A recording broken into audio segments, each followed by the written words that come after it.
Halo semuanya, selamat datang di channel saya. Oke, di video kali ini saya akan membahas sebuah tablet berukuran 10 inci dari Evercost ya. Ya, judulnya adalah tablet Evercost eTab Prime itu.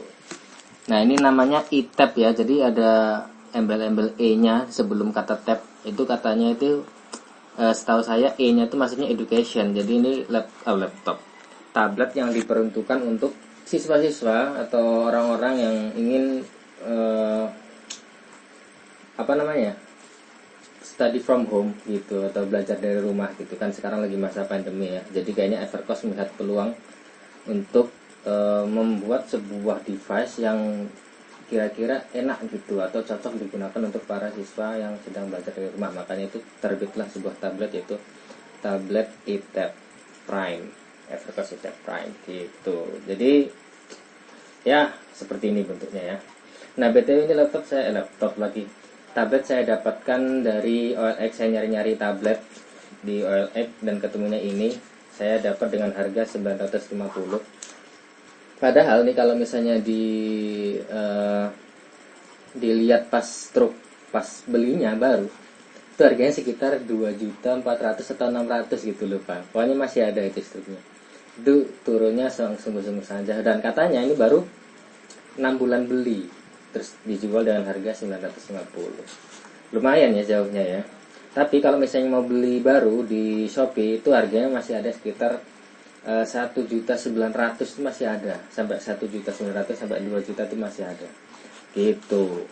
Tapi ya selama saya udah berapa 2 minggu ya pakai ini tuh buat main game ringan gitu, terus buat gambar-gambar ringan pakai stylus yang harga 25 ribuan itu ya lumayan lah untuk harga segitu gitu. Nah, terus langsung itu ya, kita bahas spek singkatnya aja coba ya. Jadi Evercost eTab Prime ini dia itu sinyalnya udah 4G ya, terus dual SIM card, nano SIM, terus layarnya itu IPS ya, jadi lumayan lah ketika dilihat itu dari berbagai angle gitu, dia tetap kelihatan jelas gitu ya. Terus resolusinya itu 800 kali 1280 ya, nggak gede-gede amat lah, tapi ya lumayan dengan tablet harga segitu ya. Terus memori RAM-nya 3 GB, memori internal 32 GB. Terus memori eksternalnya itu ada, saya nggak tahu maksimalnya berapa ya. Yang terus ada aja. Nah, ini saya tak tambahin memori eksternal 8 GB ya.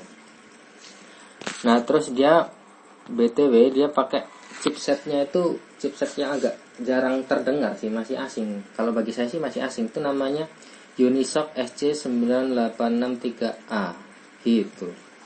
Terus baterainya itu lipolymer 5500 mAh ya, standar lah ya untuk ukuran tablet. Nah, jadi ngomongin masalah baterai, ini tuh ini saya nggak tak pasangin SIM ya.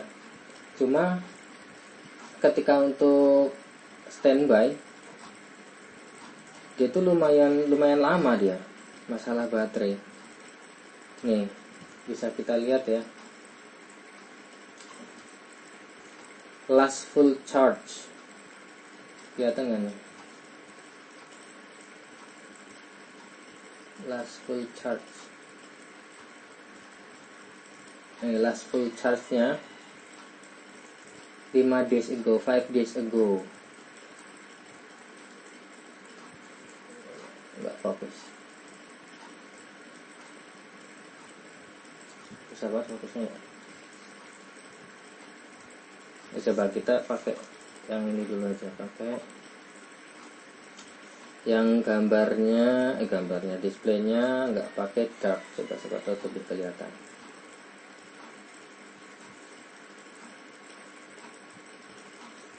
Nih, dengan sekarang kapasitasnya tinggal 6%,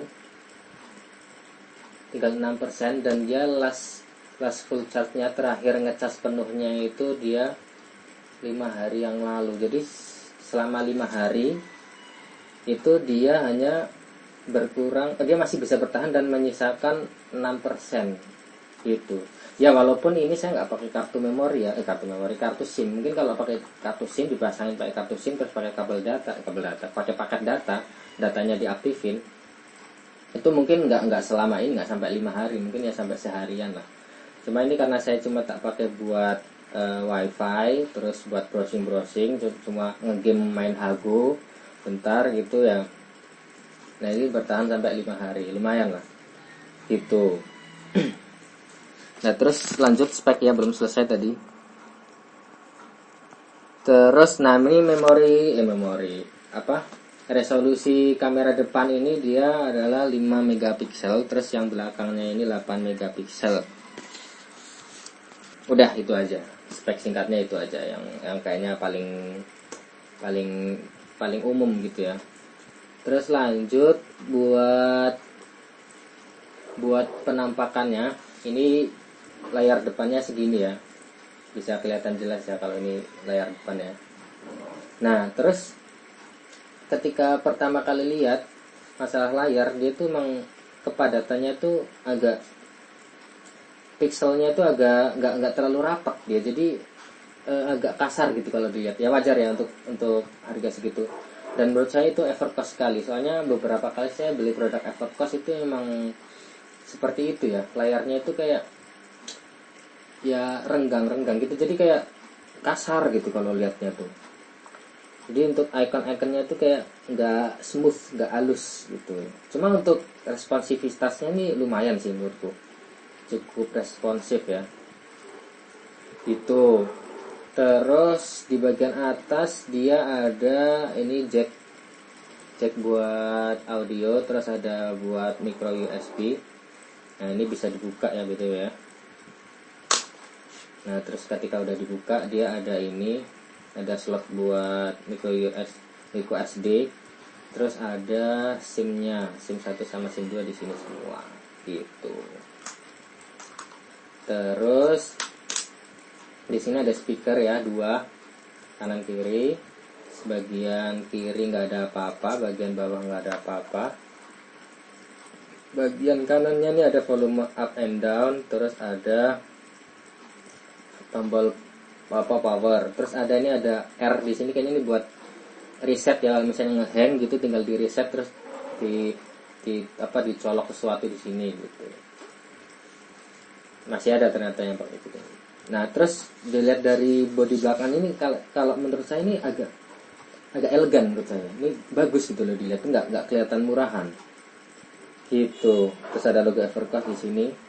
Nah ini selama saya beli produk Evercost, menurutku bodi yang paling bagus nih bodi ini. Dulu saya pernah beberapa kali beli Evercost itu, pernah tablet ada, pernah HP ada gitu. Nah terus yang ada agak Evercost banget nih, beberapa kali saya beli produk Evercost tuh kayak gini nih. Kalau kalian perhatikan ya di sini, ini nggak semuanya itu kaca. Jadi ada bagian di sini yang nggak solid tuh, kalau diperhatikan ada bagian yang kurang solid. Jadi dia kayak kalau ditekan tuh bisa penyok, apa ya, kayak semacam plastik gitu. Terus saya pernah beli HP Evercost juga gitu bentuknya. Di sini emang pakai kaca, di bagian sininya untuk touchscreen-nya emang kaca. Cuma di bagian pinggir-pinggir ini kenapa nggak sampai pinggir gitu kacanya gitu? Nggak paham saya, apa buat menghemat biaya produksi apa gimana, kurang paham. Cuma ya itu beberapa kali saya beli Evercost kayak gitu. Di pinggir-pinggirnya ini dia nggak solid, nggak, kacanya tuh nggak full kaca tuh nggak gitu. Terus ini layar ini gampang banget tergores nih kalau nggak pakai anti gores. Jadi saya langsung pakai ini anti gores walaupun nggak full.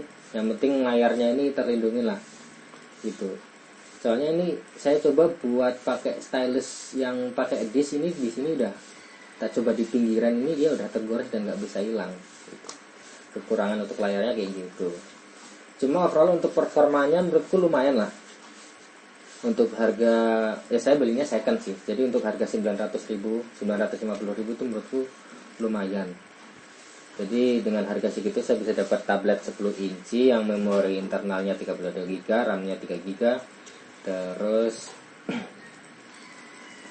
apalagi ya, Oh iya, BTW ini dia punya fitur yang kayaknya agak berguna gitu untuk orang-orang yang suka berlama-lama megang tablet atau gadget gitu. Jadi ada namanya fitur eye comfort. Jadi ketika diklik dia agak menguning gitu layarnya. Jadi ketika untuk baca-baca matanya nggak cepet capek gitu. Terus seperti yang sudah saya tunjukkan tadi, dia ada fitur darknya, tema dark. Nah ini lumayan apa namanya ya, lumayan bagus sih menurut saya fitur ini. Soalnya nggak semua HP murah tuh atau device murah tuh ada ininya. Soalnya saya beli HP Xiaomi yang harga 2 juta aja nggak mesti ada tema darknya ini gitu. Nah ini tema dark ini juga lumayan untuk bisa membuat mata kita nggak terlalu capek kalau pas lagi mainan ini. Nah dari HP ini saya juga mencoba untuk tes main game yang agak grafiknya agak bagus, yaitu adalah game ini Real Racing. Dia menurut saya dia frame rate-nya nggak terlalu drop banget. Cuma ya karena itu kepadatan pixelnya itu kurang padat, kurang smooth, jadi lihatnya tuh jadi kayak kasar. Pinggirannya itu kayak nggak halus gitu pokoknya. Tapi ya lumayan lah, dia tuh buat main agak nggak terlalu nge-lag ibaratnya ya. Seperti itu. Nih. Grafiknya juga lumayan bisa diterima lah. Cuma ini sih paling game yang menurutku lumayan apa namanya, lumayan bagus grafiknya yang pernah saya coba di tablet ini cuma ini sih. Coba kita balapan ya. Lumayan menyenangkan lah main pakai ini. Terus oh ya, berarti kalau buat nonton film juga ini lumayan enak juga. Soalnya dengan layar lebar ini kayaknya puas gitu untuk sambil tiduran gitu. Nah nih, bisa kita lihat ya. Dia nggak terlalu nge-lag ya. Dia masih lancar, masih bisa dibilang lancar dia untuk main game. Aduh. Buat main game masih terbilang lancar ya.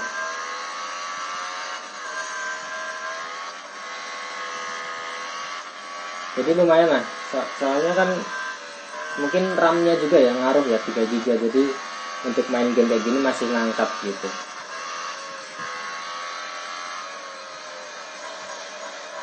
Gitu. Jadi nah ya, ketika mau multitasking juga lumayan enak dia. Gitu. Terus apa lagi ya? Coba BTW ini udah mendukung OTG ya. Jadi ketika kita mau pasang USB, kita pakai OTG di sini bisa. Gitu. Kayaknya itu aja sih ya. Oh ya, BTW ini yang agak lumayan bagus juga nih. Bloatware-nya, aplikasi bawaannya tuh nggak terlalu banyak. Jadi kayak Google itu kita kebanyakan menginstal sendiri, kayak misalnya Map di sini kayaknya belum ada map deh. Google Map itu belum ada. Terus paling ini bawaannya nih cuma U-Box Universal sama EC-Book ini, EC-Book nggak tahu apa. Beda juga ini nggak ada galerinya ya. Galerinya itu adanya pakai Google Photos gitu. Nah seperti itu aja review untuk tablet ini ya. Jadi kalau menurut saya untuk harga 900.000 yang second ini menurutku recommended. Kalau menurut saya, kalau ada yang jual juga lihat 900.000 ya.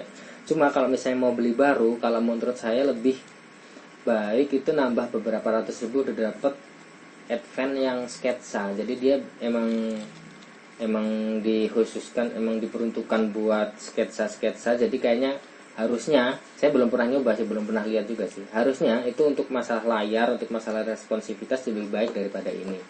Itu, dan Advanced Sketsa itu setahu saya sudah ada stylusnya, kalau ini belum ada. Soalnya ya emang ini buat itu sih, buat lebih ke edukasi. Jadi kalau buat ngezoom, buat video conference gitu enak gitu pakai layar lebar gitu, terus lihat baca-baca materi gitu gitu sih. Oke, kayaknya gitu aja ya untuk reviewnya. Terima kasih yang udah nonton, semoga ini bisa bermanfaat. Kalau begitu sampai jumpa.